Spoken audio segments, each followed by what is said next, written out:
இன்றைய இறைவார்த்தை திருத்தூதர் பணிகள் நூலிலிருந்து வாசகம். அந்நாள்களில் தலைமை குரு திருத்தூதர்களை நோக்கி, நீங்கள் இந்த இயேசு பற்றி கற்பிக்க கூடாது என்று நாங்கள் கண்டிப்பாய் கட்டளையிடவில்லையா? என்றாலும் எருசலேம் முழுவதும் நீங்கள் கற்பித்து வருகிறீர்கள். மேலும் இந்த மனிதருடைய இரத்த பழியையும் எங்கள் மீது சுமத்த பார்க்கிறீர்களே என்றார். அதற்கு பேதுருவும் திருத்தூதரும் மறுமொழியாக, மனிதர்களுக்கு கீழ்ப்படிவதை விட கடவுளுக்கு அல்லவா கீழ்ப்படிய வேண்டும்.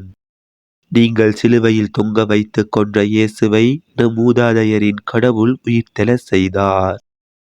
இஸ்ரேல் மக்களுக்கு மனமாற்றத்தையும் பாவ மன்னிப்பையும் அளிப்பதற்காக கடவுள் அவரை தலைவராகவும் மீட்பராகவும் தமது வல பக்கத்துக்கு உயர்த்தினார்.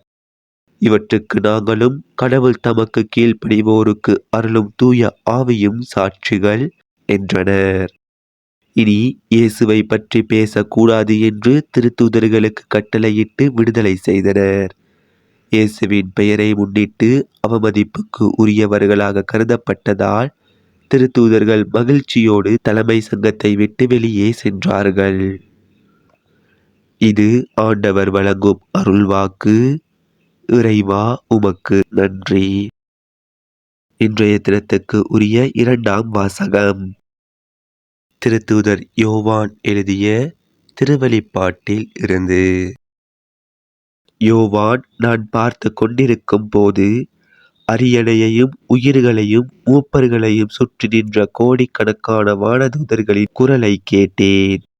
கொல்லப்பட்ட ஆட்டுக்குட்டி வல்லமையும் செல்வமும் ஞானமும் ஆற்றலும் மாண்பும் பெருமையும் புகழ்ச்சியும் பெற தகுதி பெற்றது என்று அவர்கள் உரத்த குரலில் பாடிக்கொண்டிருந்தார்கள்.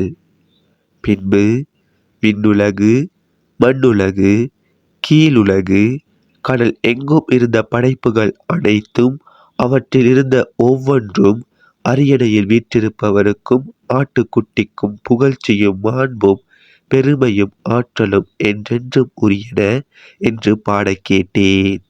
அதற்கு அந்த 4 உயிர்களும் ஆமேன் என்றன. மூப்பர்கள் விழுந்து வணங்கினார்கள். இது ஆண்டவர் வழங்கும் அருள்வாக்கு. இறைவா உமக்கு நன்றி. இன்றைய தினத்துக்கு உரிய நற்செய்தி வாசகம். யோவான் எழுதிய தூய நற்செய்தியில் இருந்து. அக்காலத்தில் இயேசு தம் சீடருக்கு திபேரிய கடல் அருகே மீண்டும் தோன்றினார். அவர் தோன்றியது இவ்வாறு. சீமோன் பேதுரு, திதிம் எனப்படும் தோமா, கலிலேயாவிலுள்ள கானாவை சேர்ந்த நத்தனியேல், செபதேயுவின் மக்கள் ஆகியோரோடு இயேசுவின் சீடர்களுள் வேறு 2 கூடியிருந்தனர். அப்போது சீமோன் பேதுரு அவர்களிடம், நான் மீன் பிடிக்கப் போகிறேன் என்றார்.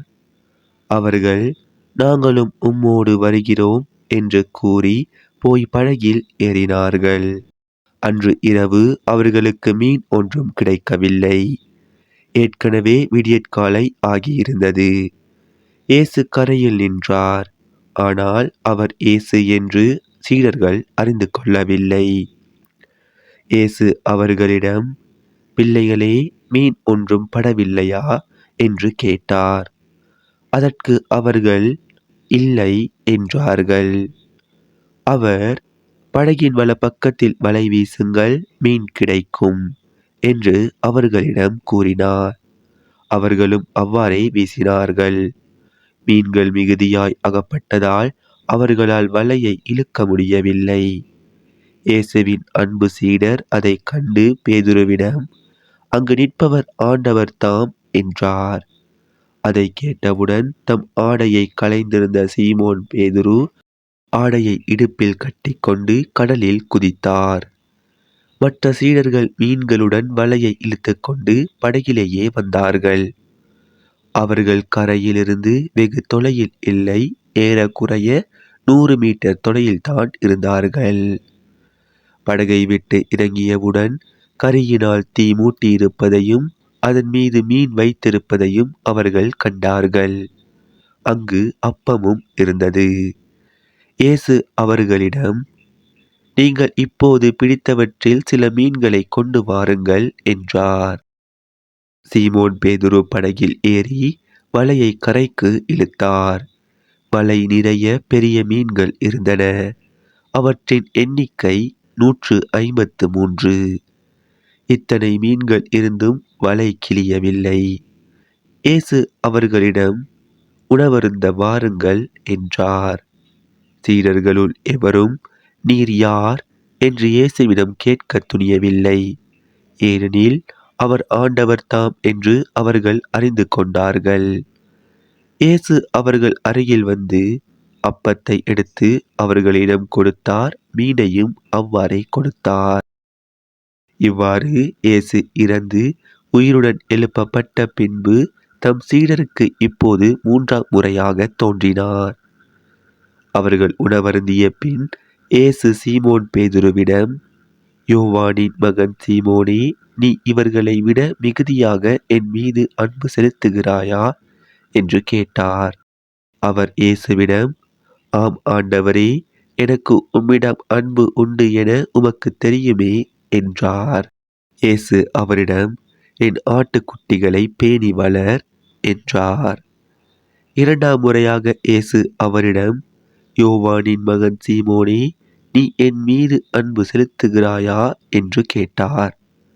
அவர் இயேசுவிடம், ஆம் ஆண்டவரே, எனக்கு உம்மிடம் அன்பு உண்டு என உமக்கு தெரியுமே என்றார். இயேசு அவரிடம், என் ஆடுகளை மேய் என்றார்.